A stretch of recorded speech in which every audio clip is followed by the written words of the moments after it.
স্বাগত জানাচ্ছি আরটিভির সকালের সংবাদে। পুরোটা সংবাদে আপনাদের সাথে রয়েছে আমি নুসরাত সুজানা। ভারী বৃষ্টি ও উজানের ঢলে দেশের বিভিন্ন জেলায় বেড়েছে নদ নদীর পানি। হবিগঞ্জে খোয়াই নদীর দুটি বাঁধ ভেঙে ২০টি গ্রাম প্লাবিত হয়েছে। পানির প্রবল স্রোতে নিম্নাঞ্চলের বসতবাড়ি, রাস্তাঘাট ও ফসলি জমি তলিয়ে গেছে। এতে চরম দুর্ভোগে পড়েছেন হাজারো মানুষ। ভাঙনের ঝুঁকিতে রয়েছে খোয়াই নদীর মাসুলিয়া পয়েন্টের শহর রক্ষা বাঁধ। বন্যার পানি ধীরগতিতে কমছে বান্দরবানে। জেলা সদর সহ ৭টি উপজেলার ৩৪টি ইউনিয়ন বন্যা কবলিত হয়েছে। প্রায় কয়েক হাজার মানুষ পানিবন্দী হয়ে পড়েছে। পাহাড় ধসের কারণে জেলা সদরের সাথে উপজেলাগুলোর সড়ক যোগাযোগ বন্ধ রয়েছে। রাঙামাটি সহ উপজেলাগুলোর বিভিন্ন সড়ক পানিতে তলিয়ে গেছে। পাহাড় ধসের আশঙ্কায় আশ্রয় কেন্দ্রে অবস্থান নিয়েছেন মানুষ। খাগড়াছড়িতেও ডুবে আছে বিভিন্ন এলাকা। আপনাদের জন্য মাসালং বাজারে গাড়ি রেডি। কাজকর্ম করতে হইতেছি না, কোনো দিকে যাইতেও হইতেছি না। আমরা খুব অসহায় অবস্থা আছি। বাচ্চা কাচ্চা নিয়ে অনেক সমস্যা আছে। এখন আমাদের যান চলাচল পথঘাট বন্ধ হয়ে গেছে। ঘরের ভিতরে কোমর পানি আর রোডের উপরে গলা পানি, মানে খুব ঝুঁকিপূর্ণ অবস্থা আছে। আমরা বাড়ি ঘর তাহা মহা সমস্যা দেখা দিছে। আমরা অনেক ক্ষয়ক্ষতি হয়েছে, গরু বাছুর বা কুশাসা হইল, খাসামাল কিস্তি ইগুলা ফিশারির মাছগুলা, এটা সম্পূর্ণ অনেক ক্ষতি হয়েছে। ভারী বৃষ্টি ও উজানের ঢলে দেশের বিভিন্ন জেলায় বেড়েছে নদ নদীর পানি। দর্শক, বন্যা পরিস্থিতি জানাতে বান্দরবান থেকে সরাসরি যোগ দিচ্ছেন সহকর্মী শাফায়েত হোসেন। শাফায়েত, প্লাবিত পানি কমার বিষয়ে সবশেষ কি তথ্য আছে আপনার কাছে, আমাদেরকে বিস্তারিত জানাবেন। সুজানা, আপনি জানেন গত এক সপ্তাহ ধরে আসলে ভারী বর্ষণ এবং পাহাড়ি রেলে বান্দরবানের বন্যা কবলিত এলাকা পরিণত হয়েছে। তবে বান্দরবান শহরের এখনো খুব ধীর গতিতে পানি নামতে শুরু করেছে। এখনো আসলে অনেক ঘর বাড়ি পানির নিচে তলিয়ে আছে। তবে আসলে এখানকার মানুষ যারা শ্রমজীবী কর্মজীবী, তারা আসলে যেসব কর্মস্থলে যাওয়ার তাদের যে ছিল সেটাও তারা যেতে পারছে না, কারণ পানির কারণে তাদের ঘর বাড়িতেও ঢুকতে পারতেছে না। তবে বান্দরবানে জেলায় ২২০টি আশ্রয়কেন্দ্র খোলা হয়েছে। সেখানে পুরো জেলাতে প্রায় ৪,০০০-এরও বেশি মানুষ আশ্রয়কেন্দ্রে অবস্থান নিয়েছে। তবে জেলা প্রশাসনের পক্ষ থেকে তাদেরকে ডাউল চাউল এবং শুকনো খাবারও দেওয়া হচ্ছে। এর পাশাপাশিও যারা আর্থিকভাবে বেশি ক্ষতিগ্রস্ত হয়েছে তাদেরকেও প্রশাসনের তরফ থেকে সহযোগিতা করা হচ্ছে। এছাড়াও বান্দরবানের সাথে রাঙ্গামাটি, বান্দরবান, রুমা, রোয়াংছড়ি এইসব সড়ক যোগাযোগগুলো এখনো বিচ্ছিন্ন রয়েছে, কারণ বিভিন্ন জায়গায় পাহাড় ধসের ঘটনা ঘটেছে। জেলা শহরেও বিভিন্ন স্থানে এখনো পাহাড় ধসের ঘটনা ঘটছে, যার কারণে মানুষের ভিতরে একটি আতঙ্ক বিরাজ করছে। তবে বন্যার পরিস্থিতি পানি কমতে শুরু করায় হয়তো মানুষের মাঝে কিছু স্বস্তি ফিরে এসছে। সুজানা, এই ছিল বান্দরবান থেকে সর্বশেষ খবর। শাফায়েত, আপনাকে ধন্যবাদ। নিত্য প্রয়োজনীয় ৬০টি পণ্যে কর কমানোর সরকারি সিদ্ধান্ত কার্যকর হওয়ার এক মাসেও বাজারে তার প্রত্যাশিত প্রভাব দেখা যাচ্ছে না। চাল, পেঁয়াজ, রসুন, লবণ, চিনি, ভোজ্য তেল সহ অধিকাংশ নিত্যপণ্যের দাম আগের মতোই রয়েছে। কোনো কোনো ক্ষেত্রে আবার দাম বেড়েছেও। ফলে সরকারের কর ছাড়ের সুফল পাচ্ছে না ভোক্তারা। গত এক মাসে ব্রয়লার মুরগির দাম কেজিতে অন্তত ২০ টাকা বেড়েছে। আগে ১৬০ টাকায় বিক্রি হলেও এখন তা গুনতে হচ্ছে প্রায় ১৮০ টাকা। বাজেট ঘোষণার আগে প্রতি কেজি আলুর দাম ছিল ২০ থেকে ২৫ টাকা, বর্তমানে তা প্রায় ৩০ টাকা। ক্রেতারা বলছেন, বাজেটে নিত্যপণ্যের দাম কমার কথা থাকলেও উল্টো বেড়েছে।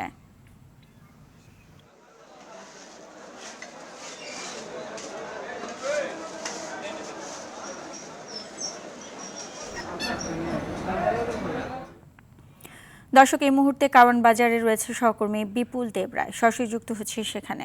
বিপুল, নিত্যপণ্যের দাম কেমন দেখছেন এবং সেই সাথে ক্রেতা বিক্রেতারা কি বলছেন জানাবেন।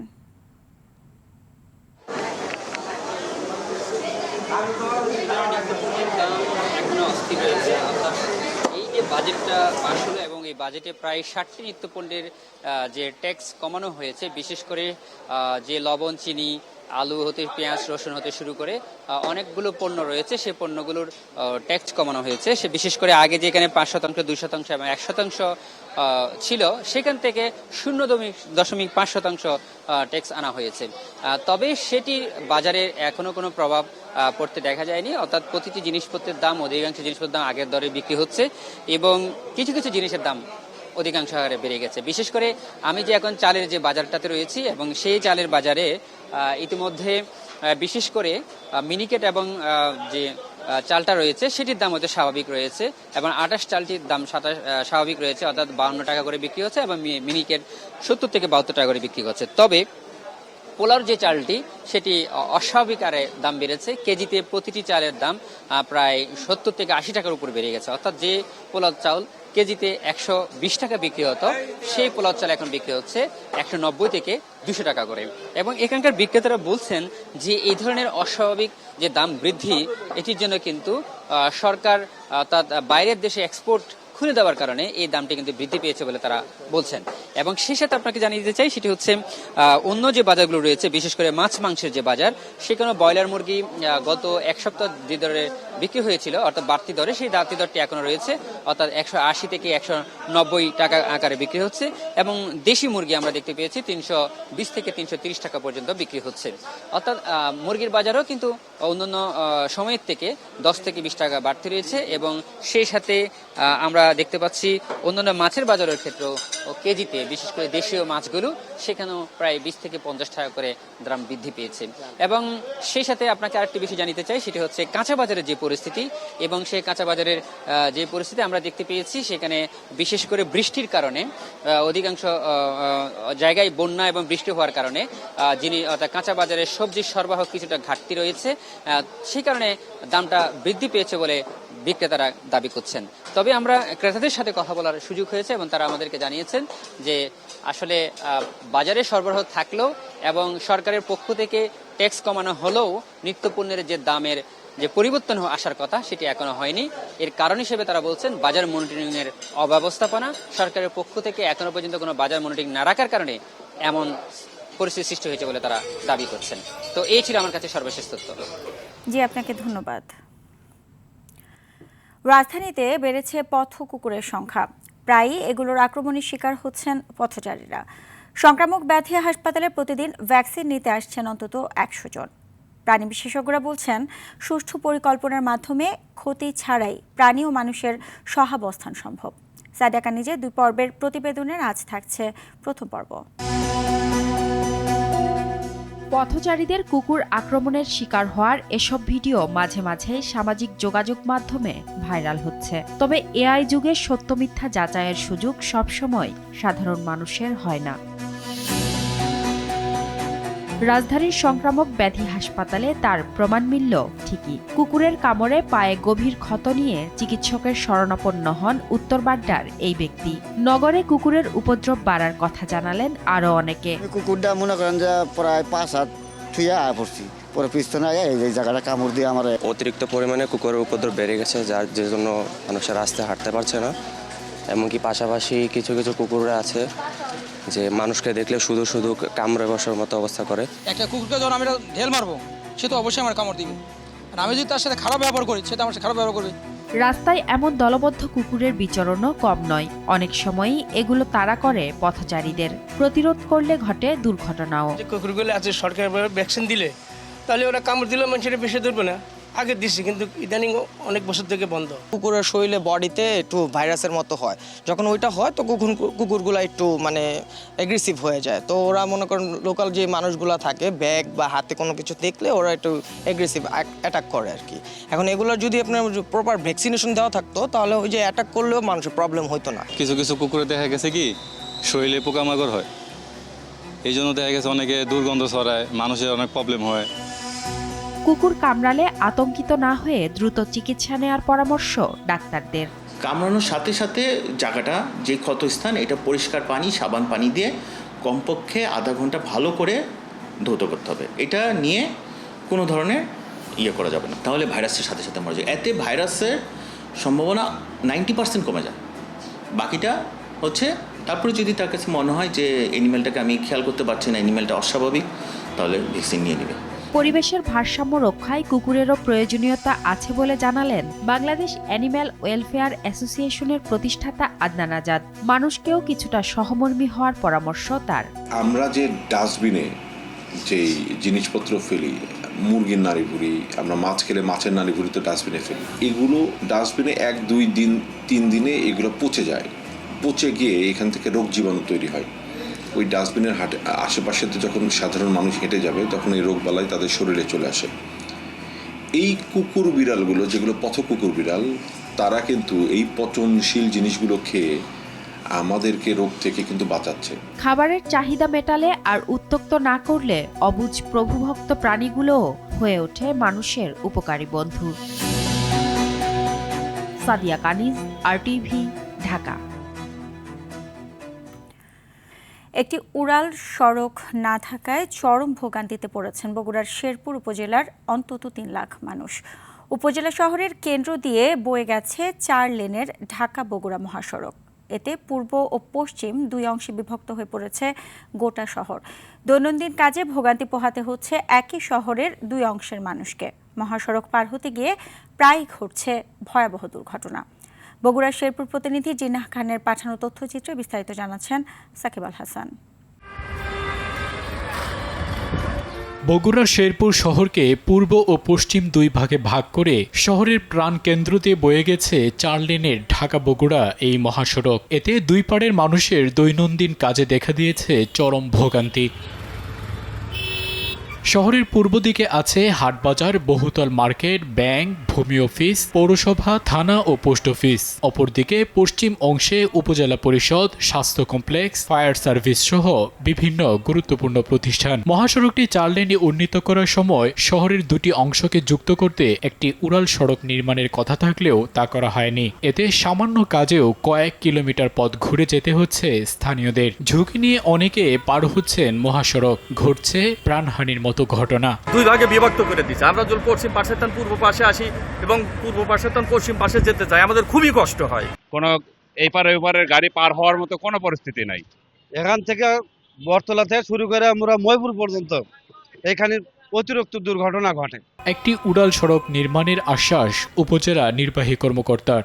এখানে হচ্ছে আমাদের একটি ফ্লাইওভার হবে, তো ফ্লাইওভার যখন হবে তখন অবধারিতভাবে আমাদের যে হেভি ট্রাফিকগুলো উপর দিয়ে চলে যাবে। সেই ক্ষেত্রে হচ্ছে নিচে যে আমরা যে সমস্যাটা এখন ফেস করছি সেই সমস্যাটা আমরা সেটা থেকে মুক্তি পাবো বলে আমরা আশা করছি। শহরের 2 অংশকে জুড়তে অন্তত 2 কিলোমিটার দীর্ঘ একটি উড়াল সড়ক নির্মাণের দাবি শেরপুরবাসীর। সাকিব আল হাসান, RTV। সংযোগ সড়কের অভাবে 2 দশকেরও বেশি সময় ধরে পরিত্যক্ত অবস্থায় পড়ে আছে শেরপুরের কাটাখালী খালের উপর নির্মিত সেতুটি।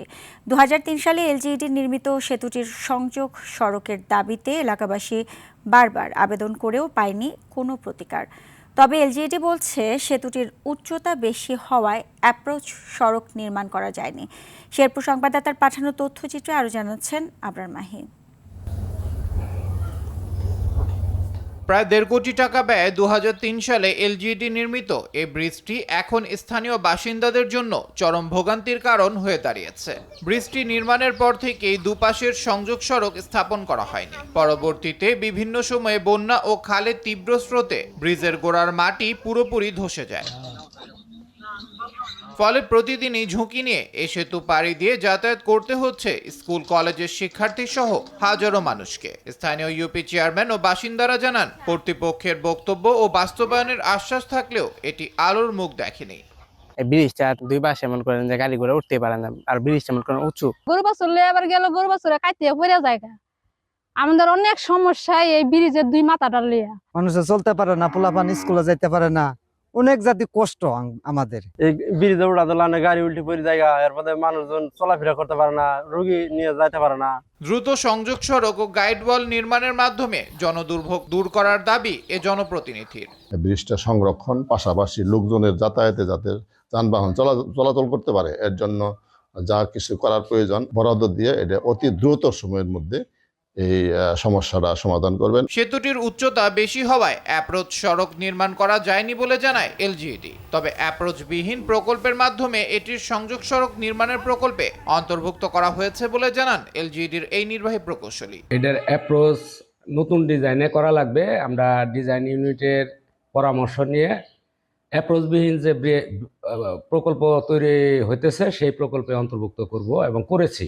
ব্রিজের দুপাশে টেকসই সংযোগ সড়ক ও গাইডওয়াল নির্মাণ করে দীর্ঘদিনের জনদুর্ভোগের অবসান ঘটানোর দাবি এলাকাবাসীর।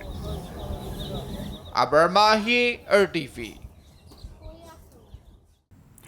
ফুটবল বিশ্বকাপের কোয়ার্টার ফাইনালের হাই ভোল্টেজ ম্যাচে মরক্কোকে 2-0 গোলে গুড়িয়ে দিয়ে সেমিফাইনাল নিশ্চিত করল ফ্রান্স। যুক্তরাষ্ট্রের বোস্টন স্টেডিয়ামে কিলিয়ান এমবাপ্পের সেই পেনাল্টি মিসের হতাশা বাদ দিলে বোস্টনের মাঠে আরও একবার এক দুর্বার ও অপ্রতিরোধ্য ফ্রান্সকে দেখেছে ফুটবল বিশ্ব। এমবাপ্পে আর দেমবেলের দুর্দান্ত গোলে দাপুটে জয়ে শেষ চারের টিকিট নিশ্চিত করে দুইবারের বিশ্ব চ্যাম্পিয়নরা। কাজী মাহিম হাসান জানাচ্ছেন বিস্তারিত। যুক্তরাষ্ট্রের বস্টন স্টেডিয়ামে প্রথমার্ধে গোলরক্ষক ইয়াসিন বুনোর প্রাচীর ভেদ করতে না পারলেও দ্বিতীয়ার্ধে ফ্রান্স রূপ নিল এক বিধ্বংসী শক্তিতে। এমবাপ্পে আর ডেম্বেলের জোড়া গোলে মরক্কোর স্বপ্নযাত্রা রুখে দিয়ে সেমিফাইনালের টিকিট কাটল দিদিয়ার দেশমের দল। ম্যাচের শুরু থেকেই আক্রমণের পসরা সাজাতে থাকে ফ্রান্স। ২৬ মিনিটে নুসাই মানজারোয়ের ভুলে পেনাল্টি পায় ফরাসিরা। তবে কিলিয়ান এমবাপ্পের শট সহজেই রুখে দিয়ে মরক্কোকে ম্যাচে টিকিয়ে রাখেন গোলরক্ষক ইয়াসিন বুনো। এরপর লুকাস দিনিয়ের দূরপাল্লার শট ক্রসবারে লেগে ফিরে, ফলে গোলশূন্যভাবেই শেষ হয় প্রথমার্ধ। বিরতি থেকে ফিরে আরও আক্রমণাত্মক হয়ে ওঠে ফ্রান্স। ৬০ মিনিটে মরক্কোর জালে কাঁপন ধরায় এমবাপ্পে। বক্সের বাইরে থেকে দূরপাল্লার শটে দলকে এগিয়ে দেন এই ফরাসি সুপারস্টার। সেই সাথে পরপর ২ বিশ্বকাপে সমান ৮টি গোল করে ইতিহাস লিখলেন এমবাপ্পে। প্রথম গোলের রেশ কাটতে না কাটতেই মাত্র ৬ মিনিট পর ব্যবধান দ্বিগুণ করেন ওসমান দেমবেলে। এমবাপ্পের পাস থেকে বাঁকানো শটে বুনোকে পরাস্ত করেন তিনি। ৮৮ মিনিটে তৃতীয় গোলের সুযোগ পেলেও কাজে লাগাতে পারেননি মাতেতা। তবে এই মিসে জয়ের আনন্দে কোনো চির ধরেনি ফরাসিদের। ২-০ গোলের দাপুটে জয় নিয়ে মাঠ ছাড়ে দিদিয়ার দেশমের শিষ্যরা। এদিকে আবারও ফ্রান্সের কাছে হেরে থামল মরক্কোর বিশ্বকাপ মিশন। কাজী মাহিম হাসান, RTV। বিশ্বকাপে কোয়ার্টার ফাইনালের হাই ভোল্টেজ ম্যাচে বেলজিয়ামের বিপক্ষে মাঠে নামবে সাবেক বিশ্ব চ্যাম্পিয়ন স্পেন। যুক্তরাষ্ট্রের সোফা স্টেডিয়ামে ম্যাচ শুরু হবে আগামীকাল রাত ১টায়। শেষ ষোলোতে পর্তুগালকে উড়িয়ে দিয়ে কোয়ার্টার ফাইনালে পা রেখেছে স্পেন। পুরো টুর্নামেন্টে এখন পর্যন্ত কোনো গোল হজম না করার পাশাপাশি ৯ গোল করে নিজেদের জাত চিনিয়েছে দেল ফুয়েন্তের শিষ্যরা। সেই সাথে তরুণ লামিনে ইয়ামাল, রদ্রি, পেড্রিদের মতো তারকারা যে কোনো দলের জন্যই আতঙ্কের নাম।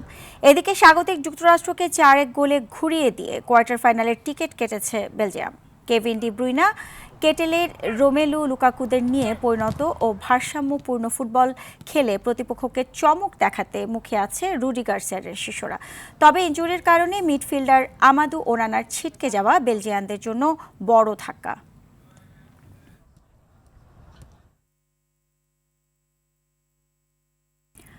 রাজধানীর রূপনগরের টিন শেড বস্তিতে অভিযান চালিয়ে কথিত শীর্ষ সন্ত্রাসী খলিলুর রহমান বাবু ওরফে কারেন্ট বাবুকে গ্রেফতার করেছে রূপনগর থানা পুলিশ।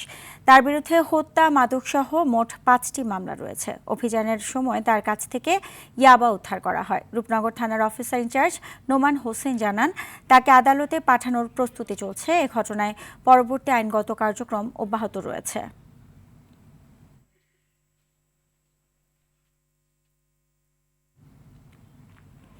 ধারণ ক্ষমতার চেয়ে ৭ গুণ বেশি ভর্তি রোগী নিয়ে চিকিৎসা সেবা দিতে হিমশিম খাচ্ছে পিরোজপুর জেলা হাসপাতালের শিশু ওয়ার্ড। হাসপাতালটিতে সেবা নিতে এসে চরম ভোগান্তিতে পড়েছেন রোগী এবং তাদের স্বজনেরা। পর্যাপ্ত বেড না থাকায় মেঝেতেই সেবা নিতে হচ্ছে শিশুদের।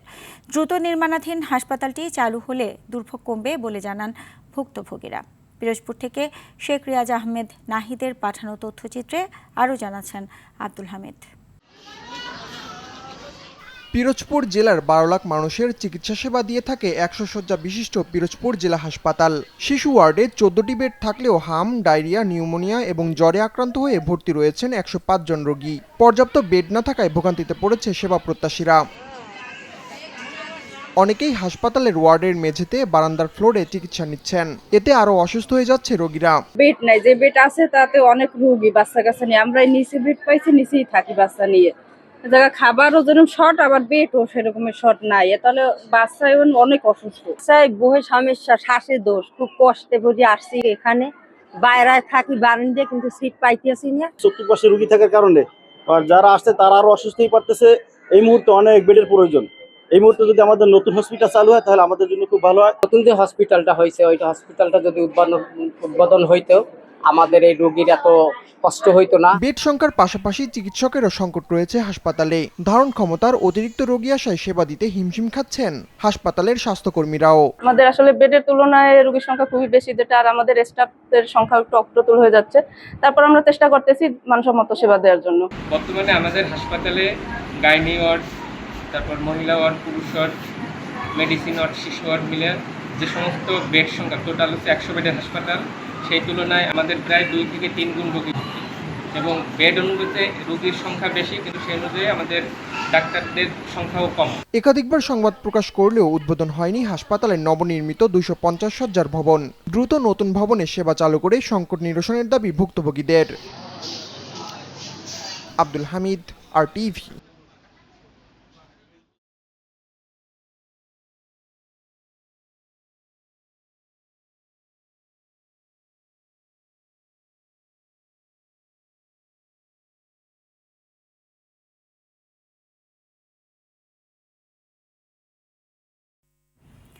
আইডিএলসি পরিবর্তনের পথে বাংলাদেশ।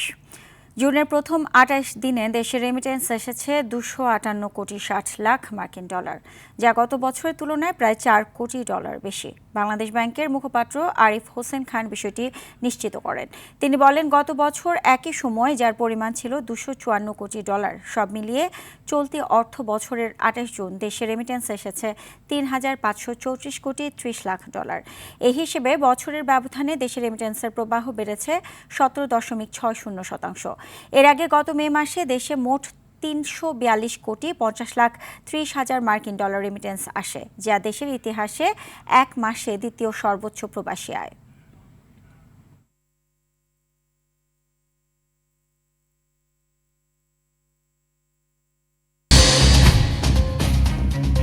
সকালের সংবাদে পর্যন্তই। মধ্যাহ্নের সংবাদ দুপুর 12টায় দেখার আমন্ত্রণ রইল। এতক্ষণ সাথে থাকার জন্য সবাইকে ধন্যবাদ।